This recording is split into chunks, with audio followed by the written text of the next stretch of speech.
You know why I feel great? I feel great because you're back. Thank you, It's man. back talking college football with the great John Canzano. I felt when we were away and we didn't do the show last week, there's a little part of me that's missing. And now Yeah. that part of me that's missing is back. But I respect people who have routine, and you have a pretty dedicated lockdown vacation routine. Don't you go to the same place, same week every year or something like that? Something wonky? Same place, not this was the first time we went to this lovely island off of Cancun. This is the first time that we went on Thanksgiving weekend. Normally we would go during Christmas or spring break. I'm telling you, you got to take your family to this place. Yeah. It's the greatest. They should be sponsoring the show. They Cancun. should. Brought to you by Cancun. No, it's brought to you by Isla Mujeres. If you want to take your family to a vacation spot, sit down on the beach and drink beer all day long. That's your spot. There was a point where I would wake up and go, can I make it to 11? Is this like where Andy Dufresne went when he got out of Shawshank? It's kind of like that. It's kind of like that. Well, John Canzano with us. Of course, his weekly appearance all brought to you by the fine folks there at Zeke's Pizza. Best selection of pizza and local Northwest craft beers. I got to go to Zeke's because didn't have pizza for like 10 days, which is nothing but seafood and tacos, which are fabulous, by the way. Yes. I could use a little pizza, though. Zeke'sPizza.com. Perfect here for the football season. You can follow John on X at John Canzano BFT. Also, John Canzano on Blue Sky. Read all of his fabulous work. There's not a day that doesn't go by. This guy doesn't have new content up at johncanzano.com. And, of course, the radio show, because he's got to do a radio show as well, the Bald Face Truth, 750, the game down there in Portland, Oregon. I want to get to the Ducks. I want to get to the whole, their performance against Washington, your thoughts on Damon Williams, college football, all of that. Let's just start here with WSU, my alma mater. Feels like we're in a real critical time, for this program, where they're at right now. John, they've lost 3 straight. It's another November swoon under Jake Dickert, two years in a row. He fires his DC. Ben Arbuckle now is the new offensive coordinator at Oklahoma. And I've never, Jim and I talked about this on Monday, I've never seen a fan base of the Cougars more angry than they are right now. Yeah, and some of that I understand because the expectation got built up, and so much of our reaction and how we feel about things is about your expectations. Just think about Christmas morning or a vacation that doesn't go right. Why? Well, because you had these unrealistic expectations for it. Look, Washington State was 8-1. The goal this season was to stay visible, stay relevant, be ranked, be one of those teams that was talked about as a playoff team. It was mission accomplished until the last month of the season when they absolutely face planted. Now, I think Dickert's right to be looking at his coaching staff because there seems to be a coaching issue here, both this season and last season. I think it's more about the pace of practice. What are they doing? Are they getting enough rest? A lot of the coaches that I talked with are now talking about, hey, this could be a season that stretches 14, 15, 16, 17 weeks. You have to really manage those practices because Washington State, to me, after the Apple Cup, and maybe it was just so emotional, I never really felt like they played lights out after that. They just were good enough to win and win, and then stopped being good enough to win. And so I really would be curious if Dickert is looking back at how they practiced, the intensity level. Did he give enough mental and physical rest to his players? Because some of these coaches down the stretch are only suiting up 1 day a week, and they're letting guys go in shells, and you're giving guys days off.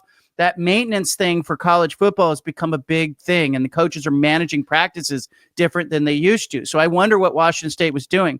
And then, further, I talked to Pat Chun, who was the AD who was there when Dickert was promoted and these guys were hired, and he was at the Washington-Oregon game. He made a comment to me. He said, look, at WSU, he said, we really invested in the coordinators. Well, look up and look what's happening right now. Those coordinators are again gone. Dickert just a couple of summers ago was facing having to replace 2 guys. Now he's having that same dilemma. I'll be really curious to see if they can go full throttle investment with salaries. And I'm going to bring this up. David Riley, the basketball coach, you saw what they did when Kyle Smith left. He was making $1.5 million a season. Riley's making 600,000. You can't do that here if you're Washington State. You have to continue to fund, and you have to pay for good coordinators.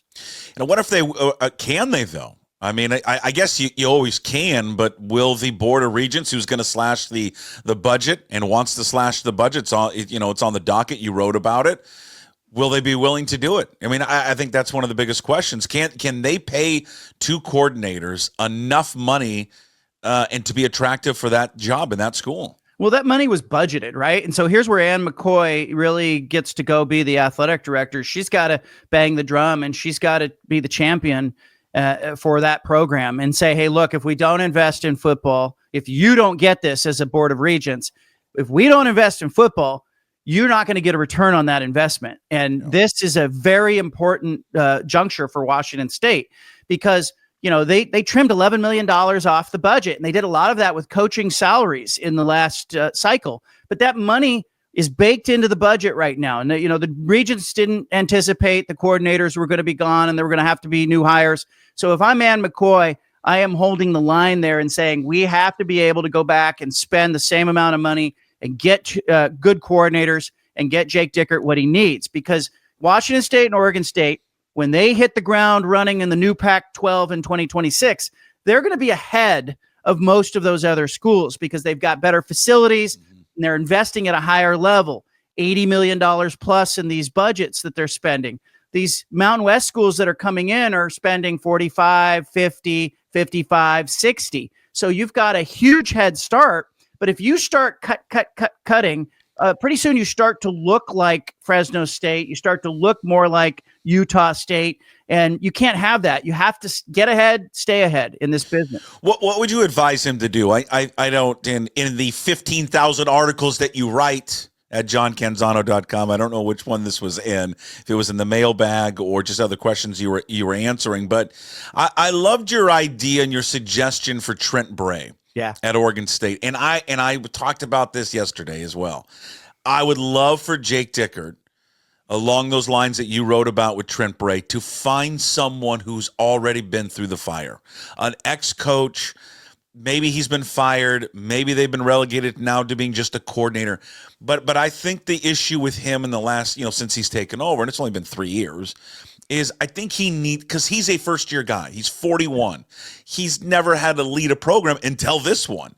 I think he needs someone on his side that has been through it before. And you suggested that with Bray. He's got a lot of mettle, and he's got grit to him. I like Dickert's energy. I do wonder if it becomes too much over a long season and fall camp and spring ball. And I wonder if that's why they had a swoon here in November, or they had a swoon last year in October, where they just didn't look the same. Is there a mental fatigue that sets in because he's always on his guys and everything's emotional, and he's got tears in his eyes after every game? And I love that part of Jake Dickert, but I wonder how much that weighs on a team in a locker room over the course of a season. There's a nice balance you have to strike there. And that's where these older guys come in.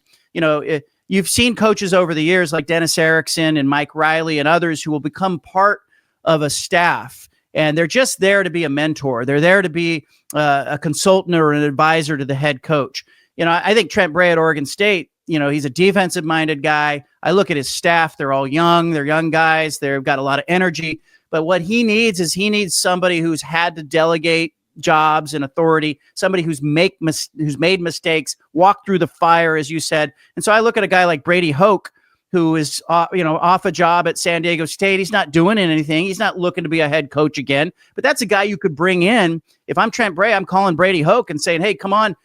Come be part of my staff and help me understand what's important and what's not important as a head coach, because that's so much of the job, is figuring out in those first few years where your focus needs to be. And Jake Dickert, defensive-minded guy, was a coordinator, probably wants to be more hands-on than he should as a head coach. And so I think he does need somebody who's served in that capacity before. And whether it's somebody that is from his past that he's worked with somewhere else, or somebody that has got a tie to Washington State, or somebody that he just seeks out and says, hey, look, what are you doing? Do you want a side hustle here? Come get eyes on my spring practices, get eyes on fall camp, because that's where a voice comes in and goes, hey, Rich Brooks, the former Oregon coach, I was talking to him yesterday. Now he's too old for this job, right? He's in his 80s, but I asked Rich Brooks, like, what do you make of the season? He goes, it's so long.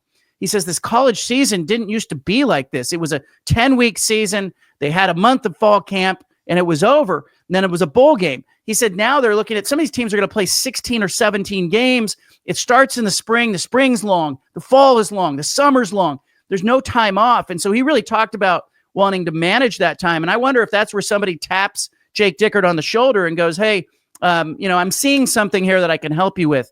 Because I think we all need those mentors. You need it. I need it. We all have those people in our lives that will kind of redirect us when we drift. And I think, if you're Washington State, in addition to these coordinators, you're looking for a consultant with some gray hair. Right, as you were saying that, the first name that came to mind, because he's like all these like Northwest, Wazoo, UW coaches all reside in like Lake Coeur d'Alene. Yeah. Like it's Mike Price, Keith Gilbertson, Dennis Erickson. Yes. Dennis Erickson would be the guy I would call. Yeah. He's 77, so I don't, maybe he'd be like, but you know what? But Erickson is also like a grinder and a lifer. Yeah. Like I think he lives for this stuff. I'd reach out to Erickson and be like, yeah, look, every time I call Dennis, look at our offense. Every time I call Dennis Erickson, he talks about doing his workout and he says, well, other than that, I'm lifting a Coors. I'm doing a curl with a Coors. God, what a life. Yeah. But he'd be perfect for that because he just wants somebody who's going to come in, hold a clipboard, watch practice, stand over your shoulder, offer just, hey, you know what? This happened when we were coaching in 92. This is what happened. And we had this same kind of situation. There's just so many parallels. Yes, the coaching game has changed, but what hasn't changed is what is necessary is that you have to figure out as a head coach what is important, where you need to spend your time, and what else you need to delegate. And so, I think it would be helpful to have some wisdom in that room. Because I think guys like Dickert and Bray, they didn't have the luxury or the opportunity. Work at a lower level school. Yeah. Figure out what works and then hone their philosophy, what their motto is going to be, their practice routine. That's obviously what has made some of these coaches so good. I think of Kalen DeBoer, the lowest level, right? And he honed what his craft, what his message was going to be, and then he just steadily worked his way up the ladder. Those two didn't have that. They didn't. And there's an industry out there for this. Like you've seen a lot of programs who will take on an assistant or a consultant. And even I had a conversation with Chris Peterson, it was about a year and a half ago. He talked about the fact that he was still coaching.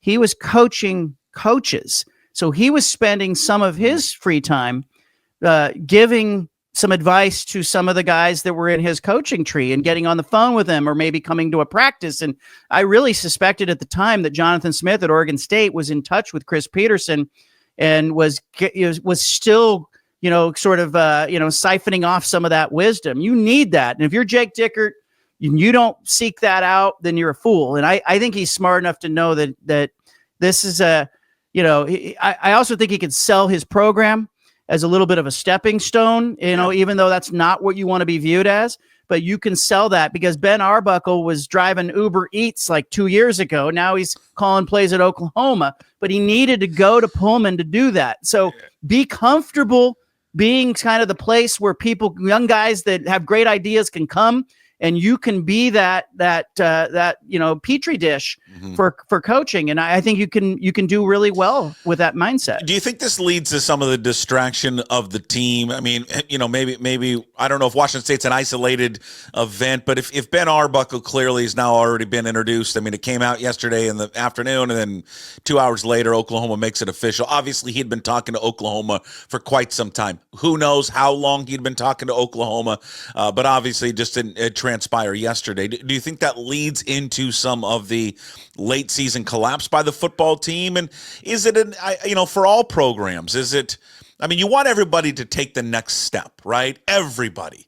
And Cougar fans are upset that Arbuckle's leaving, and I understand that, but I'm also like, you would leave too if you were advancing in your profession and get hired at another job for more money. That's just the way that life works. But is it, does it lead to some of this? Did it lead to some of it last year in your mind to Jonathan Smith? Well, I think you don't want distraction in your program, and whatever the distraction is, whether it is players who have, one foot out the door and the eye on the portal, whether it's the future of the conference being in doubt, whether it's your coach who's got an agent out there and is, passively interviewing or actively interviewing for jobs, you don't want distraction. And so clearly, I think there has been distraction in the last 2 seasons in the Pac-12.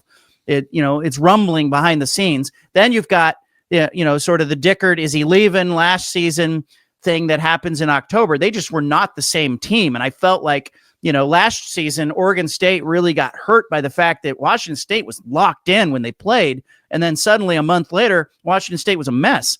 And this year was the opposite. I gave Oregon State no chance to win this game in November because they looked so bad. But it has to be a distraction. The Arbuckle thing has to be, how do you do your job if you're also interviewing for another job in the same way? You can't.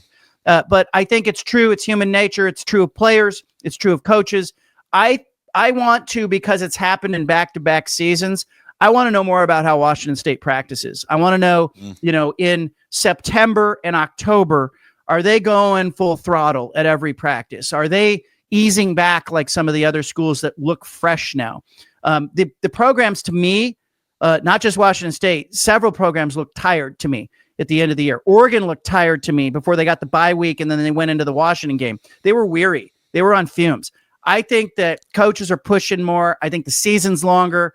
The workouts are longer in the spring and the summer. They're getting into fall camp, and they're sequestered, and then it's all football. And I just think the season right now, it's mentally taxing. We normally see this in the NFL where rookies hit the NFL, and you'll see that rookie wall that they hit. Happens in Major League Baseball as well. They're just not used to playing that many games and having the season be that long. And it just feels longer to me. Even as a media member, I had to catch my breath going, gosh, and think about this, Puck. They're going to stop writing so much. They're going to be playing until January 20th. Okay. Yeah, I know. And there's going to be games. It's not like, hey, bowl season's on, nobody's practicing or playing. They're going to be playing. And at the same time, just think about this. This is why, God, if I were a coach, I'd get out of this sport so fast. So fast, and I would find a job in the NFL. I mean, on Wednesday, we got the early signing period. Yeah. So now you got to deal with that for the next 5 days. Who are we going to lose? How do we retain our commitments? Are they going to flip? And then all of a sudden, you catch your breath and you get through the early signing period. What happens next Monday? Oh, now the portal season's open. Yeah. And these rosters are just going to get raided. Yeah. All of them. And so there's that uncertainty, and you're dealing with that. And if you're still playing in the college football playoff and you're preparing for a bowl, you're having to prepare for that. And the portal, do we have enough money? Now Dickert's got to hire coordinators. I mean, Jesus, man. Yeah, and I would go to the NFL and be a quality control coach. And the change is that recruiting even has changed. I talked to a Power 4 conference head coach last week, and they had to do some recruiting, right? And I said, what is that like now? And they said it's so much more intensive, and the kids need to be stroked, and they need to be told how great they are, and the negotiation, the leverage has changed because of the money involvement. Mm-hmm. And so now it's not just, hey, come play at our school. We're a great school. You can be part of what we're doing. It's they've got to really woo the recruits, and the money involvement has changed the calculus a little bit. And then you mentioned like revenue sharing's coming. Okay, right? 2025. The NCAA is going to say, hey, there's a cap of $20.5 million. That's what everybody thinks the cap's going to be, or it could be as high as 22, but 20.5 in revenue sharing. So what are you going to do with these coaches and your staff if you need to make a change? And as I talk to more athletic directors, I think it's going to be really hard for the programs that have typically been very reactive to just fire the whole coaching staff, pay everybody off. It's a 10, 11, $12 million staff, right? You're out the door. Now you got to replace that. You're paying 2 coaching staffs while also trying to figure out how do we get to 22 million or 20.5 million. I just think you're going to see a lot more patience from these ADs who are going to sit on their coaches. Like everyone's saying Ryan Day is saved by the playoff. I think that also the fact that they'd owe him like $40 million is saving him. And Lincoln Riley at USC, $88 million. Like, it really gives you pause if you're an athletic director and you want to change a coordinator or change a staff, because your university is going to go, hey, we're trying to raise money so we can buy players here and share revenue. We don't have enough money to replace a coaching staff. Has Cohen flown the plane out to Chicago yet with Riley? Do we know? Is anyone tracking that? What's that website that tracks the flights? Flight Tracker. Yeah, thanks, Flight Tracker. I love how I couldn't come over that. Yeah, what an idiot. This is what happens when you sit on a beach for 9 days drinking beer and shooting tequila. If I'm her, I do the DB Cooper thing. I fly over Chicago. I send him out the back hatch with a parachute and some cash in his hand. There you go. Oh, God. I mean, I guarantee we're right.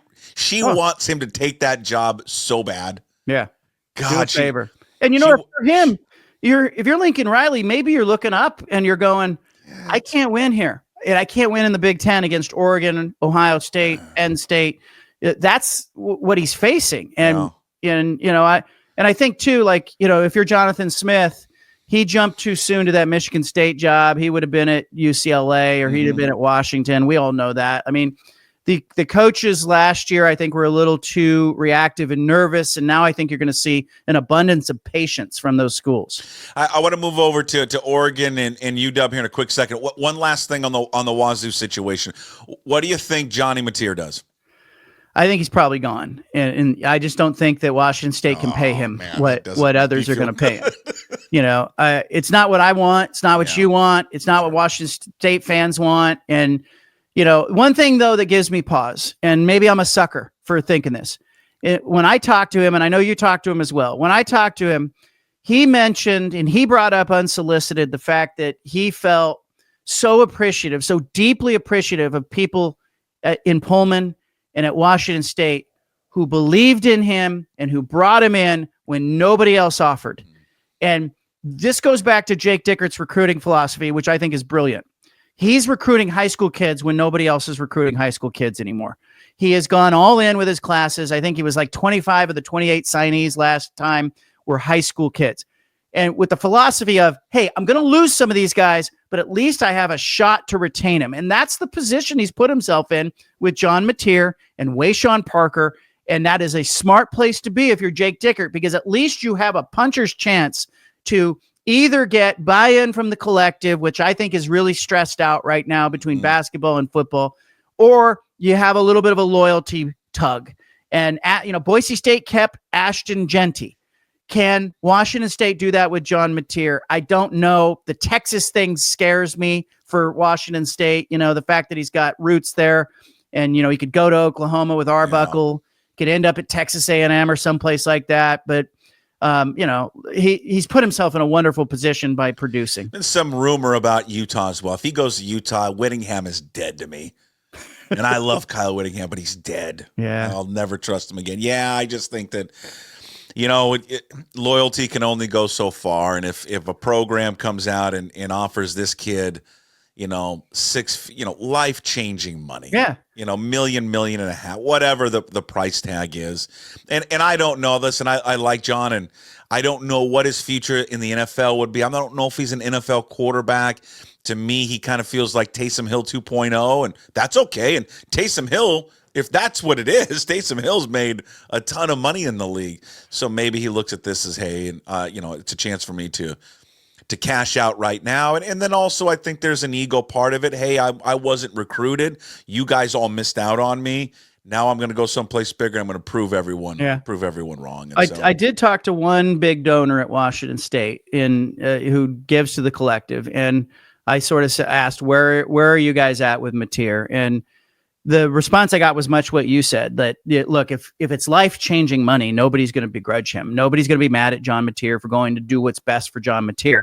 But if Washington State can get into the ballpark and pitch the loyalty, that's all you can do. And at least you've got, like I said, that puncher's chance to retain him. Yeah. Dan Lanning's victory over Washington. Finally, what did it mean?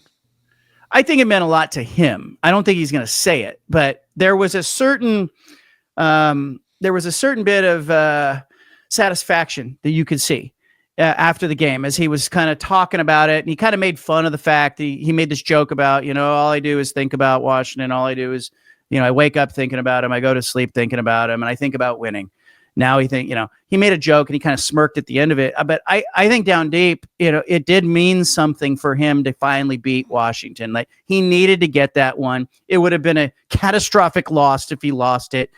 That's now in the rearview mirror for Dan Lanning. And it's so silly in this business. Like, he beats Ryan Day by a point, and we suddenly start to say, well, now he can win the big one.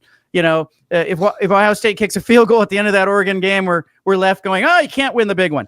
It's just so arbitrary sometimes. But he made the comment too that he said there are bigger things in front of us, and I think Oregon felt that way. Like, I really do think they loved putting 49 on that scoreboard. I think they would have preferred to have it be a little more lopsided, but they wanted a little bit of a catharsis. And Washington, like a lot of programs that are led by first-year head coaches, Arizona, Michigan State, Oregon State.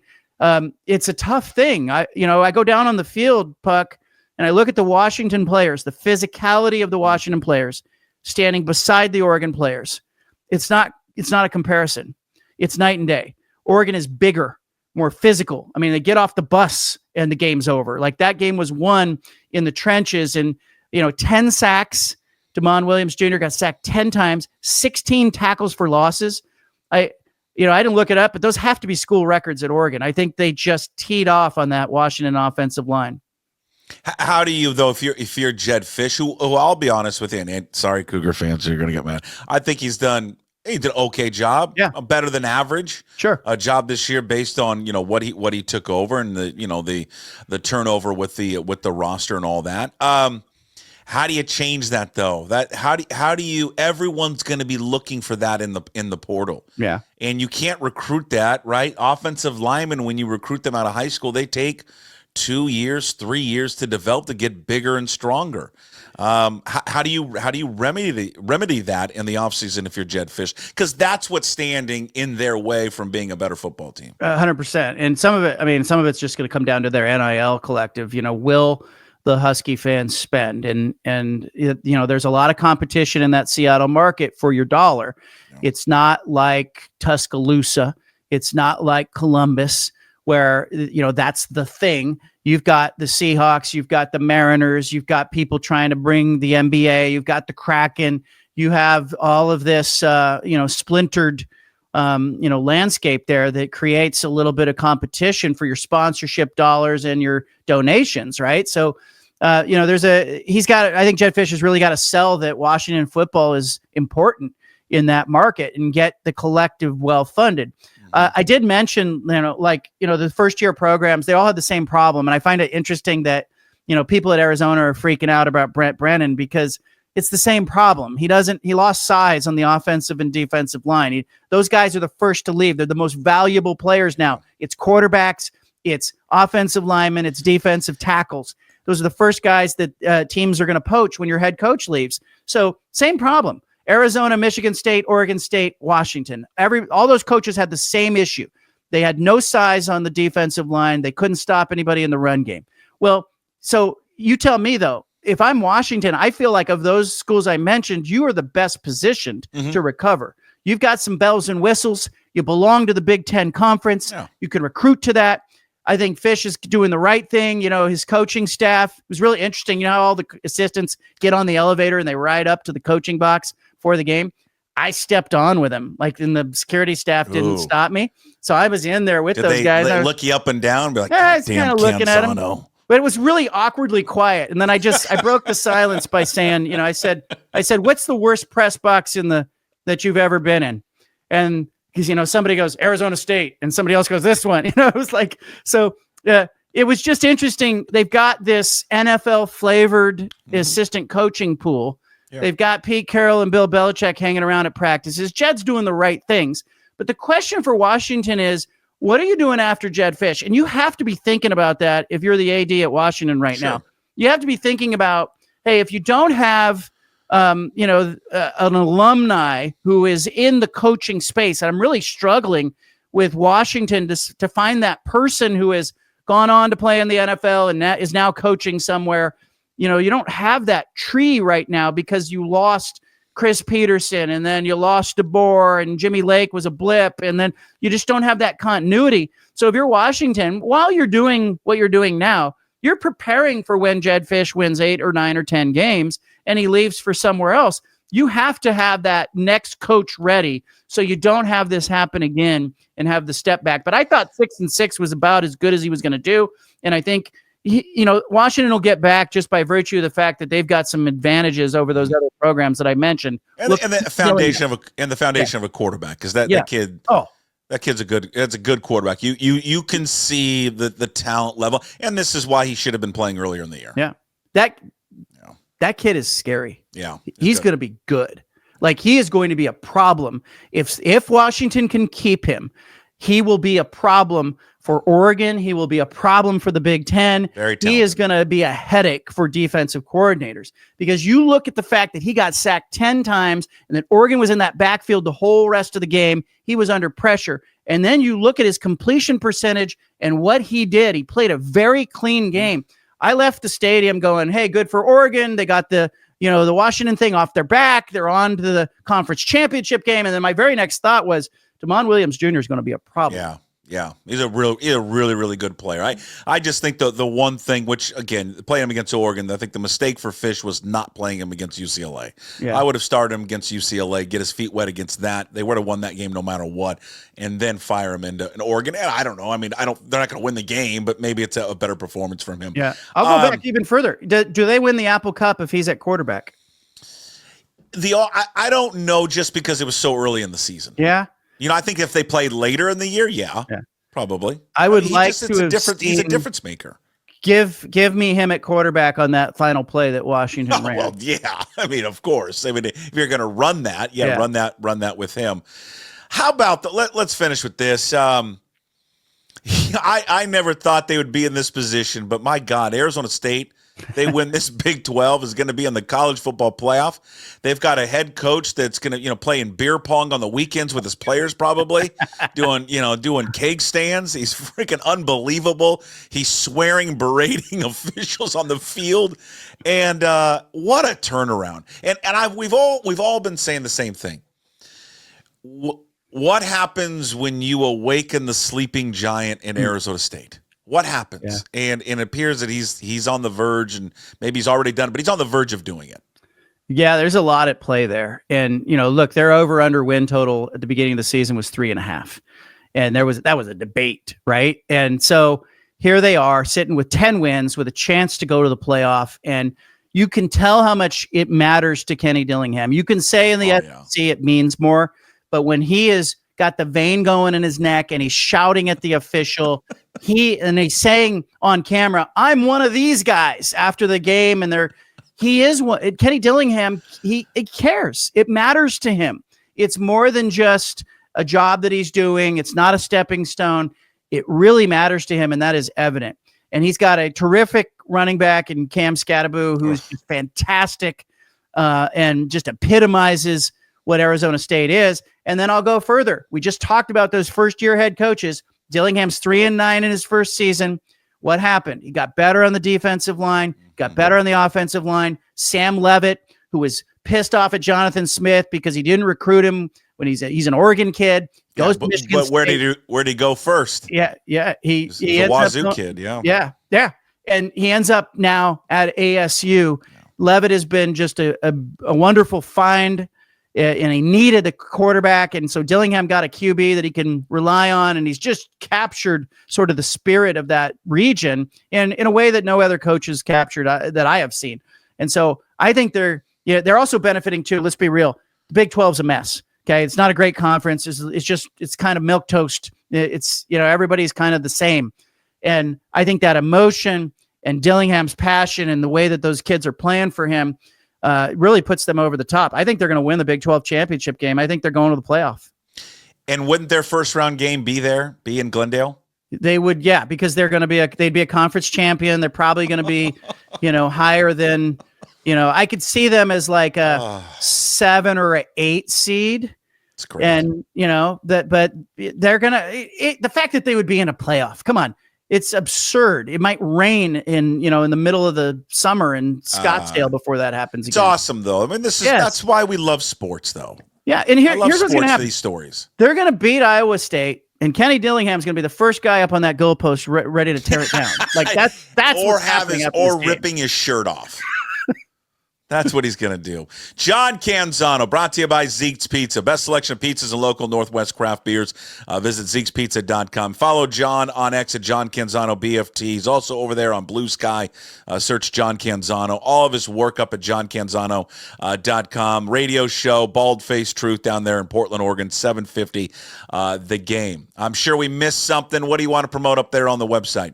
Well, it's a big week. It's championship week with high stakes. So just go to the site. You'll see it. Grab a free subscription. Grab a paid subscription. What works for you works for me. Okay.